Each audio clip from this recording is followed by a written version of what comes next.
అయ్యప్ప స్వాములకు అందరికి ఒక విజ్ఞప్తి. మీరు ఒక శవయాత్ర ఎదురు వస్తేనే తలస్నానం చేసి తర్వాత పూజించుకుంటారు. అయ్యప్ప దేవస్థానం వెళ్లేటప్పుడు ఒక సమాధిని దర్శించుకుంటున్నారు, ఇది మన దౌర్భాగ్యం.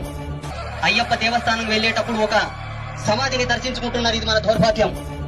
అయ్యప్ప దేవస్థానం వెళ్లేటప్పుడు ఒక సమాధిని దర్శించుకుంటున్నారు, ఇది మన దౌర్భాగ్యం.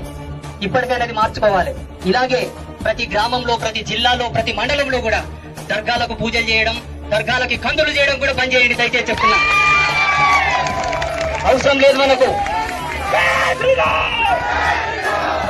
సనాతన ధర్మం ఎప్పుడు కూడా సమాధికి మొక్కితే నీ కోరికలు తీరుతాయన్నంత అజ్ఞానం నీకు ఎక్కడ దాపరించింది?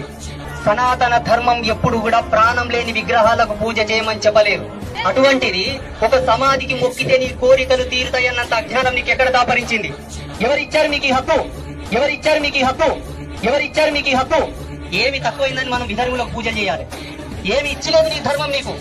ఏమి లేదు నీ శాస్త్రాల్లో నీకు? కొన్ని కోట్ల చరిత్ర కలిగినటువంటి జాతి మనది, కొన్ని కోటాను కోట్ల చరిత్ర కలిగినటువంటి సనాతనం మనది. ధర్మాన్ని మనం కాపాడుకుందాం, మన దేవతలను మనం పూజించుకుందాం. ఇతర దేవతలతో మనకేం పదయ్యా? ఏముందాడా? ఏముందని పోతున్నారు మీరు? ఎందుకు గౌరవిస్తున్నారు మీరు? నీకు తల వంచితే నువ్వు తల వంచు, నిన్ను గౌరవిస్తే నిన్ను గౌరవించు. నీ జీవితంతో ఆటాడుకుంటుంటే నువ్వెందుకు కప్పుకుంటావు? చీము నెత్తురు లేదా?